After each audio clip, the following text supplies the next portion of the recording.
나가지 여호수아 5장 10절 15절인데 오늘 주의 군대 대장으로 왔느니라. 주의 군대 대장으로 왔느니라. 오늘 주의 군대 대장에 대해서 좀 하겠습니다. 여호수아 5장 14절 본문말도 있고, 여호수아 5장 14절 다 표시해서 여호수아 5장 14절 같이 읽겠습니다. 같이 읽습니다. 그가 이르되 아니라 나는 지금 주의 군대의 대장으로 왔느니라. 아니 여호수아가 얼굴을 땅에 대고 경배하며 그에게 이르되 내 주께서 자신의 종에게 무슨 말씀을 하려 하시나이까 하매 나는 지금 주의 군대 대장으로 왔느니라. 주의 군대 대장. 구약에서는 주의 군대 대장, 신약에서는 구원의 대장 이렇게 나옵니다. 구원의 캡틴 오브 살베이션 얘기 나오고 여기서는 주의 군대 대장 캡틴 오브 더 호스트. 캡틴 더 캡틴 예수님을 성육신 전에 예수님의 모습. 구약에서는 주의 천사, 주의 군대 대장, 신약에서는 예수 그리스도 이렇게 됩니다. 자, 기도합시다. 은혜를 주하는 감사합니다. 이 시간 주의 말씀 풍성하게 쏟아부어 주실 간구하고 말씀을 듣는 모든 혼들에게 주님께서 신선한 기름으로 기름 부어주시고 빛을 비춰주시고 하나님께서 그 마음에 말씀이 풍성히 거할 수 있도록 은혜를 허락하여 주시며 또 듣는 길을 허락하여 주시고 깨닫는 마음을 주시고 주의 법에서 나오는 놀라운 것들을 보게 하시며 또 저희가 그것을 마음에 잘 간직하게 하시고 교훈과 훈계를 받게 하시고 경고와 또 깨달음 얻게 하시길 간구합니다. 은혜 베풀어 주십시오. 전하는 자나 듣는 자가 주의 영을 충만케 하여 주시길 간구하고 또 주의 첫날 함께 모인 모든 혼들에게 복된 희가 되도록 도와주십시오. 감사드리며 주의 성기도합니다. 아멘. 예.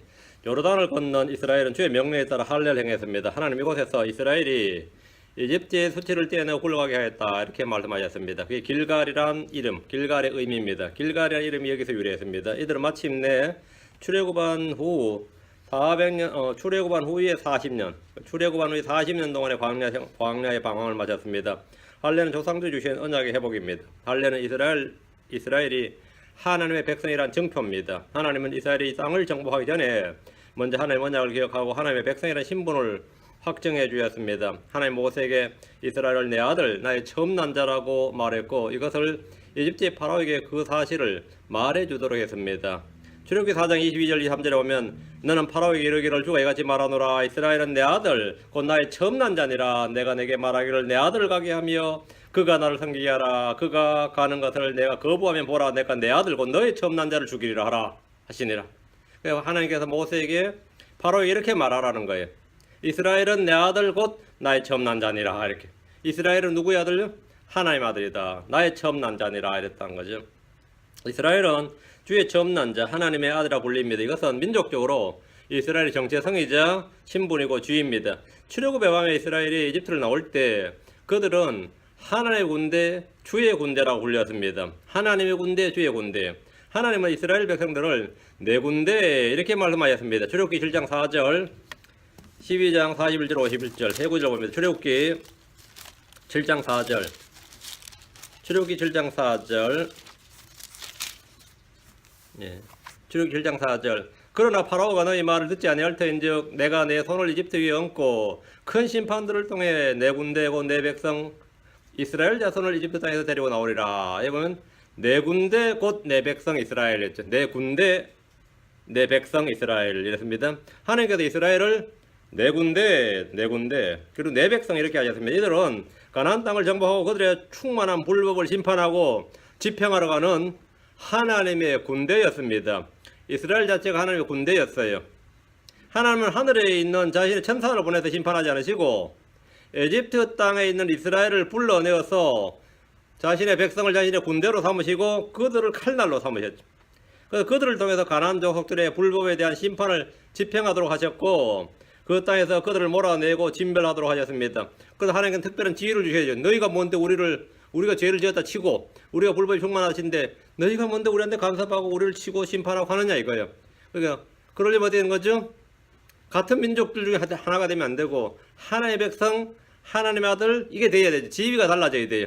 그래야 심판이 가능한 거죠. 그래서 하나님께서 그 하나님의 백성이란 하나님의 군대란 심판자로서의 그 지위를 신분을 부여해 주신 겁니다. 그래서 이스라엘은 그 가나안 족속들 또는 이교도들이 죄를 지을 때 아니면 불법이 충만할 때 하나님의 심판의 도구로 막대기로 사용이 되었습니다. 하나님의 도구로. 만약 이스라엘이 계속 범죄하지 않았다면 지구상의 경찰국가가 되는 거죠.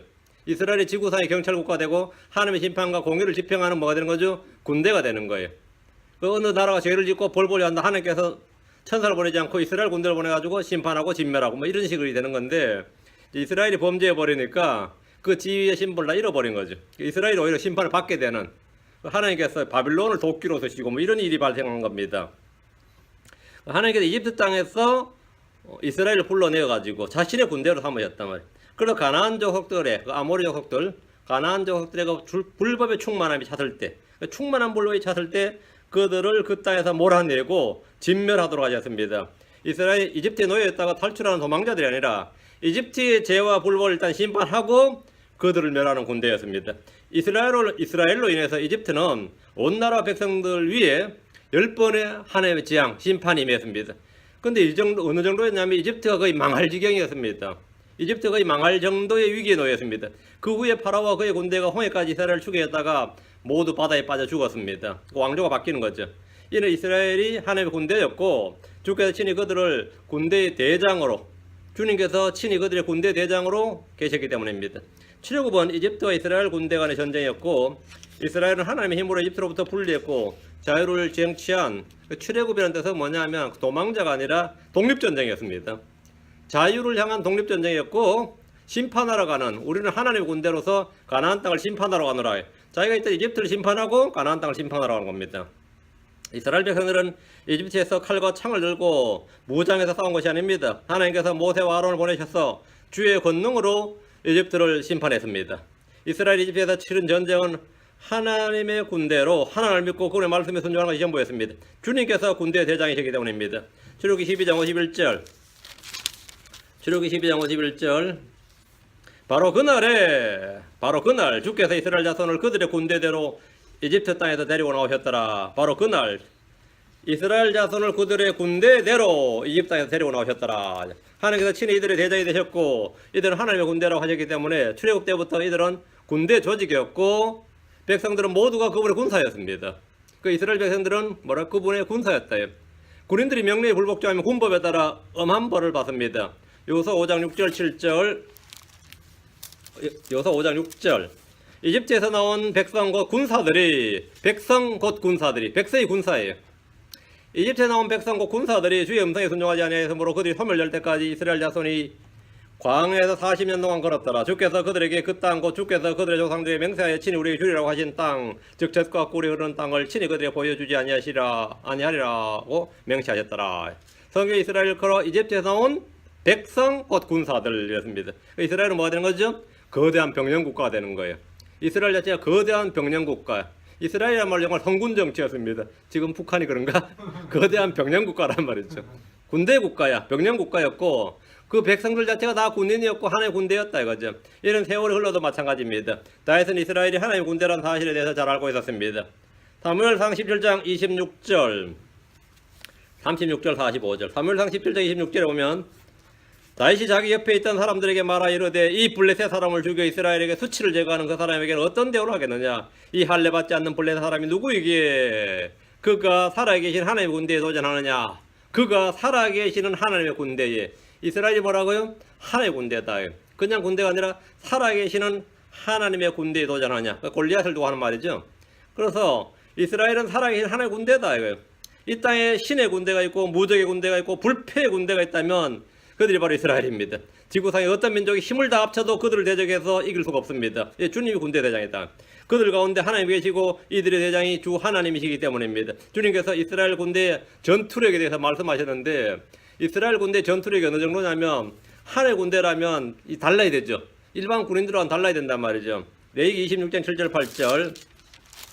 하나의 군대다. 하나의 군대란 증거가 이겁니다. 이들은 사람이 지키는 군대가 아니다 이거예요. 이스라엘은 그냥 일반 단순한 사람이 지키는, 사람들이 싸우는 전쟁이 아니었다 이거예요. 레위기 26장 7절 8절. 너희가 너희 원수들을 쫓으리니 그들이 너희 앞에서 칼에 쓰러지리라. 너희 중 5명이 100명을 쫓고 너희 중 100명이 10,000명을 도망가게 하리니 너희 원수들이 너희 앞에서 칼에 쓰러지리라. 5명이 뭐라고요? 100명을. 100명이 10,000명을. 그 100명이 있으면 상대방 뭐라고요? 10,000을 쫓아낸다 이거야. 이스라엘은 100명만 있으면 10,000명을 쫓아내요. 이 정도면 뭐가 이스라엘 1,000명이면 1억도 쫓아내는 거예요. 이거 기하급수예요. 이스라엘 몇 명만 뭉치면 그냥 전투력이 몇백 배가 되는 겁니다. 이스라엘은. 이거 그러면 주변 민족들에 싸워본 민족들은 뭐라 그러죠? 저 나라는 침략할 수가 없고 저 나라는 하나님의 군대다예요. 저 나라는 하나님의 백성이고 하나님의 왕국이고 하늘의 왕국이고는 아예 전쟁을 할 수가 없다. 이게 이스라엘은 살아계신 하나의 군대라. 지구상에 어떤 민족들이 힘을 합쳐서 그들을 치려고 해도 안 된다 이거예요. 그건 안 돼. 그래서 100명이 모이면 10,000명을 도망가게 한다 했는데 2억이나 20억의 기병대가 모여 공격한다 해도 이스라엘 백성이 뭉쳐버리면 아무런 문제가 없습니다. 가나안에서 이스라엘이 이런 힘과 능력을 발휘하려면 단 한 가지 조건이 충족되어야 됩니다. 이 한 가지, 이런 전투력을 발휘하려면 한 가지 조건이 필요한데 레기 26장 3절에 너희가 내 법궤 안에서 걷고 내 명령들을 지키고 행하면 그래야 된다는 거예요. 이게 원 컨디션이에요. 이것이 승리의 조건이고 무적의 군대고 불패의 신화를 이룰 수 있는 유일한 조건입니다. 삼손은 머리카락에서 힘이 나온다면 이스라엘 민족은 머리에서 힘이 나온 거죠. 예, 내 명령을 내 법궤로 걷고 내 명령을 지키고 행하면 여기에 다 걸려 있는 거예요. 여기 이 하나에 이것만 하면 나머지는 다 돼요. 만약 이들이 주를 버리고 주의 명령을 어기고 버리면 이스라엘은 불패와 무적의 신화를 자랑하는 하나님의 군대가 아니라 완전히 중동의 종이 호랑이가 되는 겁니다. 레기 26장 36절 38절 너희 중에서 살아남은 자들에게는 내가 그들의 원수들의 땅에서 그들의 마음속에 심약함을 보내리니 흔들리는 잎사귀 소리가 그들을 쫓을 것이요 그들은 칼을 피하여 도망하도 도망할 것이며 쫓는 자가 없어도 쓰러지리라. 그들이 쫓는 자가 없어도 칼 앞에 있는 것 같이 서로 짓밟혀 쓰러지리니 너희가 너희 원수들 앞에서 일어설 힘이 없을 것이요 너희가 이교도들 가운데서 멸망하리니 너희 원수들의 땅이 너희를 먹어 삼키리라. 이들이 주의 율법을 지키지 않으면 반대로 이렇게 되는 거죠. 반대로 되는 거 반대로. 하나의 군대, 하나님의 군사들의 힘은 말이나 칼이나 병거나 군대의 수에 있는 것이 아니라 주의 말씀을 믿고 순종하는 것에 따라 그 승패가 결정됩니다. 다윗은 골리앗을 대적할 때 그래 이스라엘 특수부대 출신이었다거나 아니면 정규군이었던거나 어떤 그런 군사 훈련을 받은 사람이 아니었습니다. 그건 양측이었습니다. 일반 평범한 양측이었어요. 그러나 그는 하나님의 군대의 군사로도 싸웠습니다. 사무엘상 17장 36절에 당신의 종이 사자와 곰을 죽여 선즉 살아계신 하나님의 군대에 도전한 이 할례받지 않는 블레셋 사람도 그 짐승들 중에 하나와 같이 되리이다 하고, 그러니까 다윗은 목자로서 목동으로서 양을 지키던 경험을 살려서 그 맹수 중에 하나 아니면 그 짐승들 중에 하나로 취급한 겁니다. 왜? 살아계신 하나님의 군대에 도전했다. 살아계신 하나님의 군대. 자신은 살아있는 군대에 하나님의 군대의 군사다 이거예요. 다윗은 상대가 당대의 챔피언이었고 거인인 골리앗과 싸우면 이긴다는 사실을 알았습니다. 싸우면 이긴다 이거예요. 안 싸워서 그렇지 싸우면 이긴다. 자기가 바로 살아계신 하나님의 군대이기 때문입니다. 전쟁은 주께 속한 겁니다. 주는 전쟁에 주시고 전투에 능하신 주이십니다. 시편 24편 8절에 이 영광의 왕이 누구시냐? 강하고 능하신 주시요 전투에 능하신 주시로다. 전투에 능하신 주시로다. 그대로입니다. 다윗의 가장 강력한 무기는 창과 칼이 아니라 주의 이름이었습니다. 주의 이름이 그의 가장 강력한 무기였단 말이에요. 사무엘상 17장 45절에 이에 다윗이 그 블레셋 사람에게 이르되 너는 칼과 창과 방패를 가지고 내게 오거니와 나는 내가 도전한 이스라엘의 군대의 하나님 곧 만군의 주의 이름으로 내게 가노라. 만군의 주의 이름으로 내게 가노라. 주의 이름이 뭐라고요? 군대대장이다. 하나님의 군대는 주의 이름으로 주의 이름을 위하여 싸우는 사람들, 그 군사들로 구성되어 있습니다.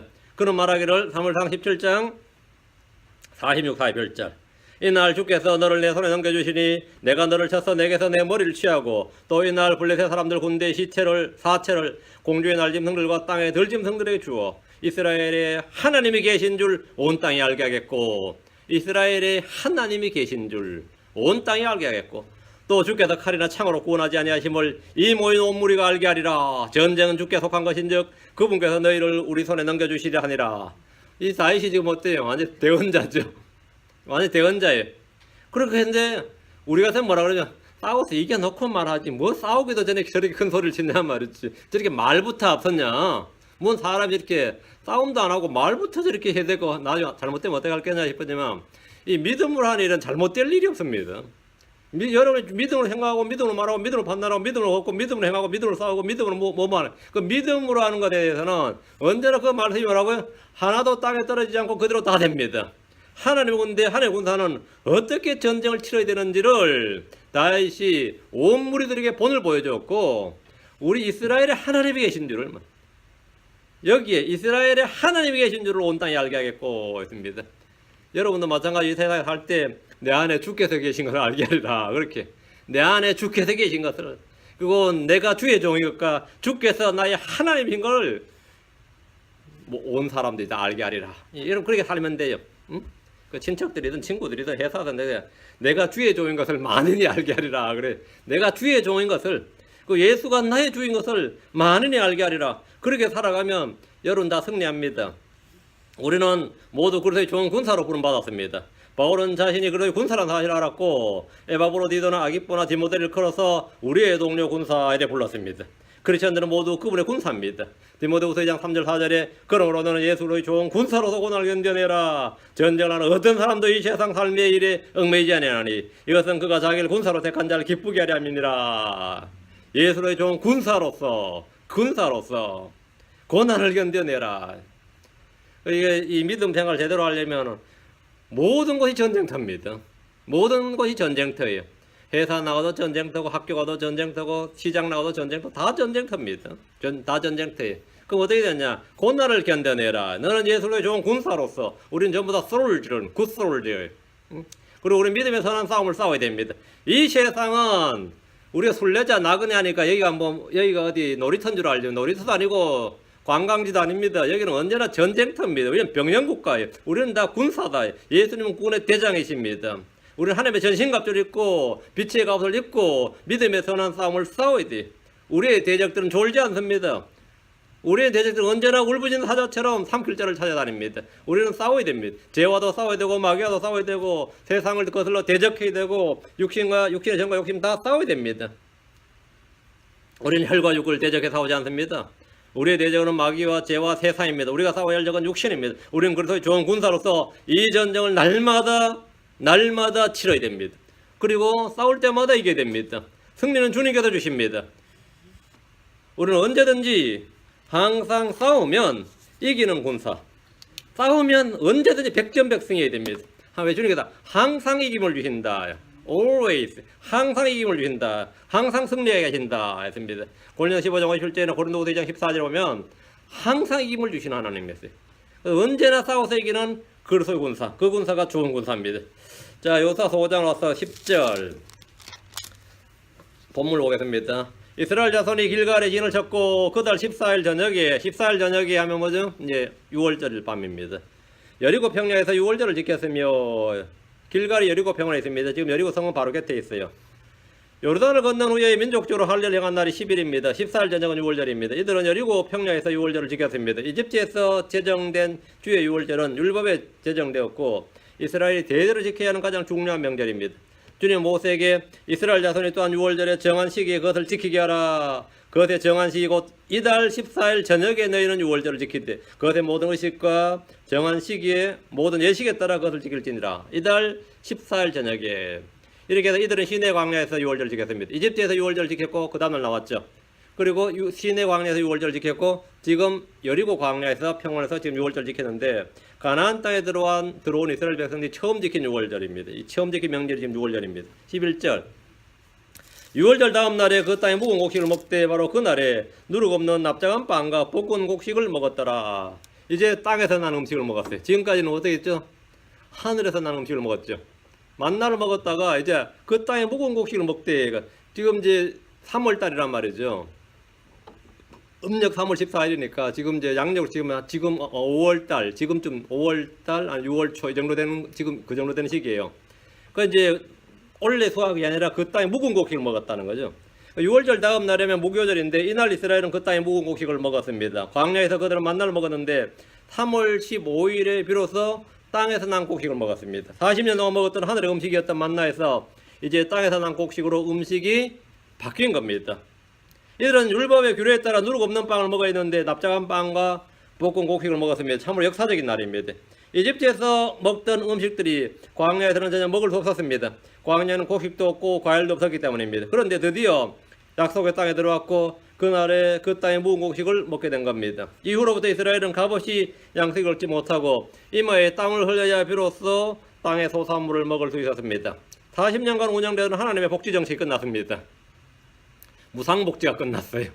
모든 사람에게 무상복지였죠. 항상 먹을 걸 똑같이였어요. 모든 사람은 다 똑같습니다. 이제 이스라엘은 먹기 위해서 땅을 갈거나 가나안을 정복해야 됩니다. 그들의 우물과 포도원과 집을 찾아야 됩니다. 그들의 양과 소와 이런 걸 다 찾아야 돼요. 영적으로 마찬가지입니다. 우리가 구원받은 후에 가난할 때는 뭔가 주는 걸 받아 먹지만 장성한 후에는 주와 함께 일해야 됩니다. 주의 포도원화가 일해야 되고 썩지 않은 양식을 위해서 일해야 됩니다. 부끄러울 것이 없는 일꾼으로 인정받도록 공부해야 됩니다. 우리는 일꾼입니다. 우리는 일꾼이다요. 고린도서 3장 9절에 우리는 하나님과 함께 일한 일꾼이요 너희는 하나님의 농사요 하나님의 건물이니라. 고린도서 12장 1절에도 그런즉 우리가 그분과 함께 일한 일꾼으로서 너희에게 간청하노니 너희는 하나님의 은혜를 헛되이 받지 말라. 우리가 그분과 함께 일한 일꾼이다 했습니다. 일하지 않은 일꾼은 먹을 것이 없고 아무런 양식을 얻지 못합니다. 12절 그들이 그 땅에 묵은 곡식을 먹은 다음 날에 만나가 그침으로 이스라엘 자손이 더 이상 만나를 얻지 못하였으나 그 해에 가나안 땅에 열매를 먹었더라. 묵은 곡식을 먹은 그 다음 날 하늘에서 내려오던 만나가 그쳤습니다. 이제는 이들이 더 이상 만나를 구할 수가 없었습니다. 하늘에서 안 내리니까 못 구하는 거지. 만나는 천사들의 음식입니다. 그러나 이제 이 땅에서 나는 음식을 먹게 되자 더 이상 만나를 얻을 수가 없었습니다. 이스라엘은 가나안 땅에서 그 땅의 열매를 먹었습니다. 이들에게 광야에서 먹었던 만나는 이제 역사 속의 음식이고 추억 속의 음식이 되고 말았습니다. 처음 만나가 내렸던 날을 한번 보십시오. 출애굽기 16장 15절 그 처음 만나가 내렸어요. 이스라엘 자손이 그것을 보고 그것이 무엇인지 알지 못하여 서로 이르되 그것은 만나라 하매 모세가 그들이 이르되 이것은 주께서 너에게 주 먹게 하신 빵이라 아니라. 백성들은 뭐라 그런 거죠? 만나라 그랬어요. 만나. 그 모세는 뭐라 그랬어요? 그걸 주께서 너에게 주어 먹게 하신 빵이라 그랬습니다.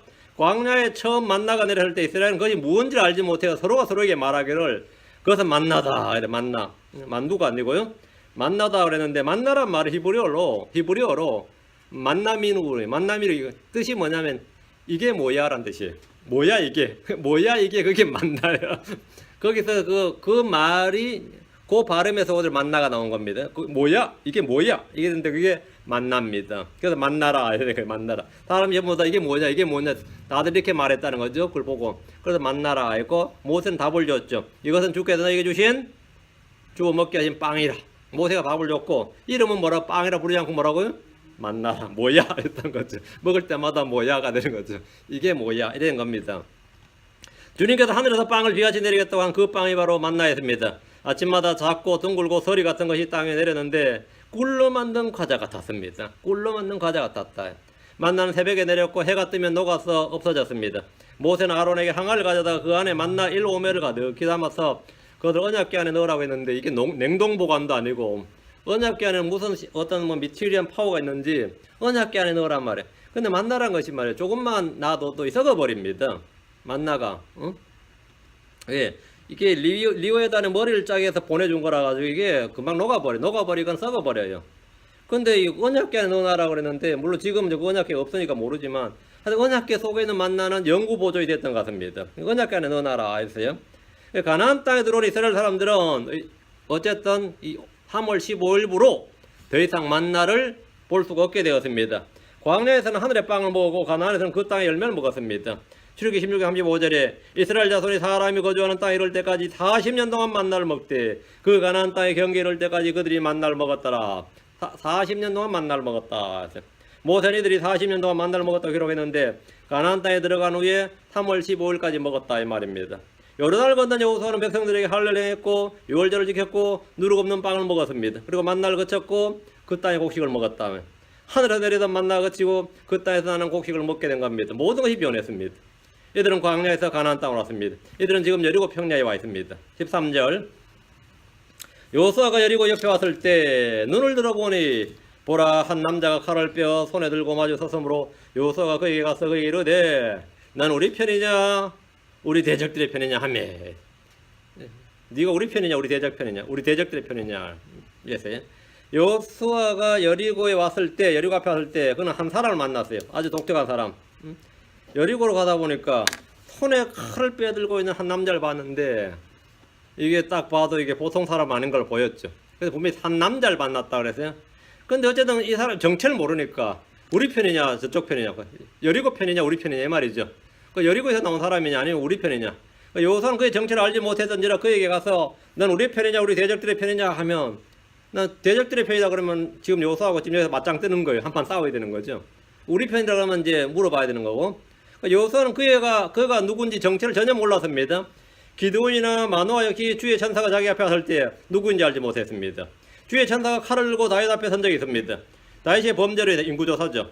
다윗의 범죄로 인해서 이스라엘의 징계가 임했는데 주의 천사가 그 여부세 타작마당에 오르나의 타작마당에 칼을 들고 서 있을 때 다윗이 두려워서 나아가지를 못했다 그랬어요. 이 주의 천사입니다. 구약에서 주 하나님 자신을 여러 번 천사나 남자의 모습으로 자신을 드러내셨습니다. 주의 천사가 칼을 빼어들고 마주 섰던 첫 번째 예는 발람이었습니다. 근데 그때 발람은 주의 천사가 안 보였어요. 나귀는 봤는데 발람은 주의 천사를 못 봤습니다. 그 나귀가 자꾸 앞으로 못 가니까 막 나귀를 팼죠. 그 발람은 주의 말씀을 어기고 발라게로 가다가 이 주의 천사 칼을 빼던 주의 천사에게 죽임을 당할 뻔했습니다. 여호수아 앞에서 칼을 빼어 손에 든 이 사람은 주의 천사였는데 일찍이 아브라함을 불렀고 모세에게 나타나셨던 그분입니다. 주의 천사는 구약에서 반복해서 등장하는데 가나안 정복 전쟁이 그 시작에서부터 끝까지 길갈에서 복임까지 그렇게 말해요. 길갈에서 복임까지 길갈이 시작이고 가나안 땅 넘어왔던 첫 번째 길갈이죠. 그리고 가나안 전쟁 우리 이제 전쟁 그만 전쟁 종료선언을 했어요. 그게 복임입니다. 근데 사실은 전쟁 종료선언을 하면 안 돼요. 전쟁이 덜 끝났는데 이스라엘 이제 그만하고 이제는 여기 사는 사람도 충분히 같이 그냥 평화를 누리며 살자 이러면서 그만 싸우자 하고 전쟁 종료선언을 내버렸는데 그때 주의 천사가 길갈에 이때 나타났던 주의 천사가 이스라엘 백성에 나타나서 너희들이 이제 전쟁을 그만뒀기 때문에 내가 너희들을 이 족속 너희 눈앞에 안 쫓아내겠다. 이 족속이 너희 눈에 가시가 되고 너희 옆에 너희 옆구리에 가시가 될 것이다. 뭐 이렇게 말씀을 주신 장면이 있죠. 그래서 이스라엘의 정복 전쟁의 시작과 끝을 길갈에서 복임까지 그렇게 말합니다. 길갈이 시작이고 복임이 마지막이다 말이에요. 길갈에서 여호수아 앞에 칼을 들고 섰던 주의 천사가 복임에서 뭐라 말했냐면 사사기로 왔어요. 사사기 2장으로 합니다. 2장 1절 4절. 길갈에서는 이제 여호수아하고 대화를 했고 이제 복임에서는 이때는 여호수아는 죽었어요. 여호수아가 죽었고 이제 사사기 2장 1절 4절. 복임에서 이제 이 주님께서 이 같은 주의 천사입니다. 주의 천사가 길갈에서부터 복임에 이르러 말하되 내가 너희를 이집트에서 나오게 하여 내가 너희 조상들의 맹세한 땅으로 데리고 왔으며 또 내가 이르기를 내가 너희 위하여 맺은 내 언약을 거기지 아니하리니 너희는 이 땅의 거주민들과 동맹을 맺지 말고 그들의 제단을 헐라하였거늘 너희가 내 목소리 순종하지 아니하였도다. 어찌하여 너희가 이같이 행하였느냐. 그러므로 내가 말하기를 내가 그들을 너희 앞에다 쫓아내지 아니하리니 그들이 너희 옆구리에 가시가 되며 그들의 신들이 너희에게 올무가 되리라 하였노라. 주의 천사가 이스라엘 자손 모든 자손에게 이 말씀들을 이름에 백성들이 소리를 높여오니라. 이 복임이 소리 높여오니라 뜻입니다. 복임이 길갈에서 복임까지 이어서 전쟁 종료 선언이 됐었던 거예요. 동맹을 맺지 말고 제단 헐고 다른 이것들 안 하고 이제 그냥 전쟁 그만하자 이거예요. 여호수아도 죽었고 이제 전쟁 그만하자 이 정도면 됐다. 족하다. 주님께서 완전히 몰아내라 그랬는데 지금 미완성 불완전해서 중단한 거죠. 주의 천사는 자신이 이스라엘을 이집트에서 나오게 하였고 이 땅에 이르게 한 하나님이라는 사실을 분명히 말하고 있습니다. 뭐라 그래? 내가 너희를 이집트에서 나오게 하여 그랬죠. 내가 너희를 지금 계속해서 내가 너희가 내 목소리에 이래 나오죠. 내가 누구죠? 주 하나님입니다. 주의 천사는 자신이 이스라엘을 이집트에서 나오게 하였고 이 땅에 이르게 한 하나님이라는 사실을 분명히 말했고 길갈에서부터 이 정복 전쟁은 주 하나님께서 출입 군대 대장으로서 이스라엘을 진두지휘한 겁니다. 그래서 전쟁에서 지지 않았던 거, 한 판도 지지 않았던 거죠. 여호수아는 여리고 평야에서 칼을 들고 있는 주의 천사를 처음 만났습니다. 아브라함이 만났고 야곱이 만났고 모세가 만났던 바로 그분이 지금 여호수아 앞에 섰던 겁니다. 사람들은 천사가 남자란 사실을 잘 알지 못합니다. 천사는 중성이 아닙니다. 여성이 아니에요. 천사는 언제나 성경에서 남성 명사입니다. 천사가 하늘을 날기 때문에 날개가 있다고 생각합니다. 천사와 사람은 정확히 같은 모습입니다. 계시록 21장 17절에 계시록 21장 17절에 또 그가 그 도시의 성벽을 측량하며 사람의 지수 곧 그 천사의 지수에 따라 144큐빗이더라. 사람의 지수 곧 그 천사의 지수예요. 사람 곧 그 천사죠. 그 어떻게 된 거죠? 저 하늘에서 사람과 천사는 같은 모습이다 이거예요. 사람이 부활하면 뭐가 되는 거죠? 하늘에는 천사들 같이 되어 사람 곧 그 천사입니다. 부활한 사람들은 모두 하늘의 천사들과 같은데 그 말은 뭐죠? 천사들은 사람의 모습이단 말이죠. 부활한다고 여러분이 갑자기 뭐 눈, 코 다 변하는 거 아닙니다. 같은 형상 같은 모습이에요. 그렇죠? 같은 형상 같은 모습입니다. 부활한다고 뭐 다리가 두 개가 세 개 되는 거 아니에요. 부활한 모습이 부활한 사람의 모습이고 천사라면 천사의 모습은 뭐라는 거죠? 사람의 모습이다 이 말이죠. 천사와 사람의 모습은 같아요. 근데 지금 주의 천사가 왔으니까 당연히 사람인 거지. 그 이제 여호수아는 당연히 사람을 알았던 겁니다. 사람을 알았던 것이고. 두 명의 천사가 롯의 집에 왔을 때 소돔 사람들은 두 남자라고 했습니다. 이 집에 두 남자가 들어왔다. 두 천사가 들어왔다 그러지 않습니까? 천사는 날개 없습니다. 당연히 두 사람으로 알고 두 남자로 알았습니다. 히브리 13장 12절에 나그네 대접하기를 잊지 말라. 이로써 어떤 자들이 알지 못하는 가운데 천사들을 대접하였느니라. 천사들을 대접했다. 그 말은 뭐죠? 천사가 나그네인 줄 알았다 이 말이죠. 나그네와 천사, 사람과 천사는 용모에서 구분이 안 갑니다. 특별히 뭐 번쩍번쩍 해주면 모를까. 구분 안 간단 말이죠. 천사와 사람을 구분하지 못하는 경우입니다. 못한 거예요. 이는 기드온이나 만노아에 의해서도 볼 수 있습니다. 여호수아 역시 그랬습니다. 야곱은 어떤 사람과 밤새 씨름했는데 사실은 그가 주의 천사였습니다.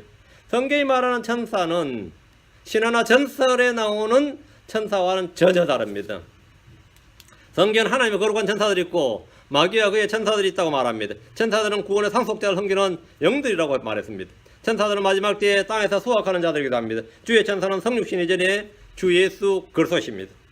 14절 여호수아서 다시 와서 5장 14절 그가 이르되 아니라 나는 지금 주의 군대 대장으로 왔느니라 하니 여호수아가 얼굴을 땅에 대고 경배하며 그에게 이르되 내 주께서 자신의 저에게 무슨 말씀을 하려 하시나이까 하며 그 단순한 천사가 아니었죠. 왜? 단순한 천사라면 뭐라요? 그리하지 말라 이랬죠. 사도 요한이 천사에게 경배를 하려고 두 번이나 시도를 했는데 뭐라 했죠? 그때마다 그리하지 말라 이랬죠. 천사 경배는 금지되어 있습니다. 경배받는 천사였다면 그건 가짜입니다. 그건 가짜예요. 성경에서 천사는 경배를 받지 않습니다. 미가엘이든 가브리엘이든 누구든 경배받지 않습니다. 주의 천사는 언제나 경배를 받았습니다. 주님이십니다. 여호수아의 무릎에 주의 천사는 아니라 나는 지금 주의 군대 대장으로 왔느니라 하였습니다. 주의 군대는 이스라엘입니다. 주의 군대의 대장은 모세나 여호수아가 아니라 주님 자신입니다. 여호수아는 그 말을 듣자 얼굴을 땅에 대고 경배했습니다. 칼을 든 남자가 주의 천사 즉 하나님의 사실을 곧바로 알았고 인정했기 때문입니다. 이 천사는 많은 천사들 중에 한 천사가 아닙니다. 만약에 사람이 그냥 천사들 중에 하나였다면 하늘의 많은 천사들 중에 한 명이었다면 여호수아는 그에게 경배해서는 안 됩니다. 천사 역시 경배를 받아서는 안 됩니다. 천사 숭배는 금지되어 있습니다. 이 천사는 주의 천사 즉 성육신 이전에 예수 그리스도입니다. 출애굽기 3장으로 갑니다. 20절 22절 출애굽기 3장 20절 22절 보라 내가 한 천사를 내 앞에 보내어 길에서 너를 보호하게 하며 내가 예비한 곳으로 너를 데리고 들어가게 하리니 그에게 주의하여 그의 목소리에 순종하고 그를 노엽게 하지 말라. 내 이름이 그 안에 있으므로 여기 언더라인 내 이름이 그 안에 있으므로 한 천사라 그랬죠. 한 천사를 내 앞에 보내가지고 길에서 너를 보호하기 위해 내가 예비한 곳으로 너를 데리고 들어가게 하리니 그 한 천사가 뭐라고요? 이스라엘을 보호하고 인도한단 말이죠. 그리고 그분이 뭐라고요? 가나안 땅으로 들어가게 한다는 거죠. 그 목소리에 순종하고 그를 노엽게 하지 말라. 내 이름이 그 안에 있으므로 내 이름이 그 안에 있으므로 예수라는 이름은 뭐죠? 그 안에 여호와단 말이죠. 내 이름이 그 안에 있으므로 그가 너희 범법을 용서하지 아니하리라. 그러나 내가 참으로 그의 목소리에 순종하고 내가 말하는 모든 걸 행하면 내가 내 원수들에게 원수가 되고 내 대적들에게 대적이 되리라. 내가 참으로 그의 목소리에 순종하고 그의 주의 천사 성경이 한 천사 주의 천사입니다. 하나님께서 그들 앞에서 보낸다고 한 천사는 주의 천사고 주의 군대 대장이었습니다. 대언자 이사야가 말하기를 이사야 55장 4절에 보라 내가 그를 백성들에게 증인으로 주었으며 백성들에게 인도자와 지휘자로 주었노라. 누가요? 주의 천사를 예수 그리스도를 말해. 백성들에게 증인으로 주었고 백성들에게 인도자와 리더로 지휘자로 커맨더로 주었다요. 지휘자로 캡틴으로 주었다는 거예요. 백성들에 준 증인 인도자 지휘자 인도자는 리더고 지휘자는 커맨더입니다. 주의 천사는 바로 그들의 커맨더였다. 명령권자였다. 캡틴이었다는 겁니다. 예수 그리스도입니다. 이분은 구원의 대장이십니다. 히브리서 2장 10절에 자신을 위해 모든 것을 존재하게 하시며 또 자신으로 말미암아 모든 것을 존재하게 하시는 그분께서 많은 아들들을 영광으로 데려가신 일에서 그들의 구원의 대장을 고난들을 통해 완전하게 하심이 합당하도다. 그들의 구원의 대장 예수 그리스도는 주의 군대 대장이시고 구원의 대장이십니다. 하늘의 군대를 이끌고 전쟁하러 오시는 또 대장이십니다. 여호수아는 그 자리에서 납작 엎드렸어요. 땅바닥에 엎드려서 그분을 경배했는데 14절 내 주께서 자신의 저에게 무슨 말씀을 하려 하시나이까. 말씀하소서 이거죠. 말씀하소서. 사도 바울은 주를 처음 만났을 때 한 말이 뭐였어요? 주여 내가 무엇을 하기 원하시나이까? 주여 내가 무엇을 하기 원하시나이까? 아주 독특한 말이에요. 주를 만난 사람들이 처음 하는 말이 보통 만나면 뭐죠? 주가 누군지 알고 나서 보통 자기 소원 하랬죠. 대부분의 사람들은 주를 만나면 주께 무엇을 구할까 무엇을 얻을 걸 생각하지만 요소나 바울은 주께서 자신에게 원하는 것이 무엇인지를 구했고 내가 무엇을 해야 되는지를 물었습니다. 내가 무엇을 해야 되는지, 내가 살면서 뭘 해야 되는지, 주님이 나를 만났다면 나한테 뭘 시키려고 하는지, 내가 주를 위해 무엇을 해야 되는지를 물었다 이거예요. 자신의 인생의 목적을 물은 거죠. 주께서 내게 무엇을 원하신지 알고 그것을 행하는 것이 성공이고 행복입니다. 여러분 주께서 자신에게 무엇을 말씀하시려는지, 내가 무엇을 하기를 원하는지 물어본 적 있습니까? 간절히 기도하는데 언제나 기도는 내가 주께 무엇을 원하는지, 내가 주께 뭘 원하는지를 자꾸 구하는데 주께서 내게 원하는 것이 무엇인지 구해본 적이 없단 말이에요. 그것은 실패한 인생입니다. 내 기도가 다 응답됐다 하더라도 그 인생은 실패한 인생이고 행복이 아니라 불행입니다. 주께 속한 사람은 주의 음성을 듣습니다. 주님을 사랑하는 사람은 주의 말씀을 지킵니다. 우리는 주를 위해 뭘 해야 됩니까? 먹든지 마시든지 무엇을 하든지 다 하나님 영광을 위해 하라. 무엇을 하든지 말이나 행위나 주 예수님의 이름으로 하라. 주께서 내게 원한 것은 어려운 것이 아닙니다. 살든지 죽든지 내 몸에서 그것을 높이고자 해야 됩니다. 믿음으로 걷고 믿음으로 사는 것, 그것이 바로 주께서 내게 원하시는 겁니다. 15절 주의 군대의 대장이 요소에게 이르되 내가 선 곳은 거룩하니 내 발에서 신을 벗으라 하며 요소가 그대로 행하니라. 그럼 뭐 하길 원하시나이까 하니까 큰 일을 시킬 줄 알았더니 말이죠. 큰 교회를 세우라든지 뭐 이렇게 할 줄 알았더니 신발 벗어라 그러니 이게 좀 황당하죠. 안 그래요? 여러분이 주를 만났는데 주님 뭘 할까요? 그런데 신이나 벗어라 그러면 어떨 것 같아요? 신발이나 벗어라 그러면 이 대화가 좀 썰렁하잖아요. 납작 엎드려서 지금 주님 앞에서 주여 내게 무엇을 하기를 원하시나이까? 무슨 말씀하시라 하시나이까? 신이나 벗어라 이러면은 어떨 것 같아요? 지금 대화가 지금 그렇게 돌아가요. 그러니까 이제 요수아가 그대로 행하니라. 요수아의 물음에 주의 군대 대장의 답변입니다. 주님 그에게 가나안을 정복하라, 법치로 확립하라, 경제 개발해라, 뭐 교육과 복지 제도를 마련하라, 국방을 튼튼히 하라, 이스라엘에 뭐 체계를 갖춰라. 이런 게 아니고 어떤 요구는 명령을 하지 않으셨어요. 완전 신정 국가의 기틀을 다져라. 그런 거 아니에요. 요수아는 주께서 명하신 모든 일을 할 준비가 되어 있어서 딱 엎드려서 주께 말씀을 하시옵소서 이랬죠. 주께서 얘기하신 첫 번째 말은 내가 선 곳은 거룩하니 내 발에서 신을 벗어라 이것입니다. 이 말씀은 모세가 주께 처음 받았던 말씀입니다. 출애굽기 3장 5절에 그분께서 이르시되 여기로 가까이 오지 말라 내가 선 곳은 거룩한 땅이니 내 발에서 신을 벗어라 하시고 내 발에서 신을 벗어라. 모세가 선 곳은 뭐였어요? 호렙산이었죠. 예, 주님이 가신 산이었단 말이에요. 거룩한 곳이었고 모세는 미디안 땅 호렙산에서 내가 선 곳은 거룩한 땅이니 이 말씀을 들었고 요사님 가나안 땅에서 여리고 평야에서 내가 선 곳은 거룩하니 이 말씀을 들었습니다. 주께서 계신 그곳이 거룩한 땅입니다. 주께서 계신 그곳이 언제나 홀리예요. 주께서 계신 집이 거룩한 집입니다. 성전입니다. 주께서 계신 몸이 거룩한 전임 홀리 템플입니다. 주의 말씀이 기록된 책이 거룩한 책, 거룩한 기록, 성경 기록입니다.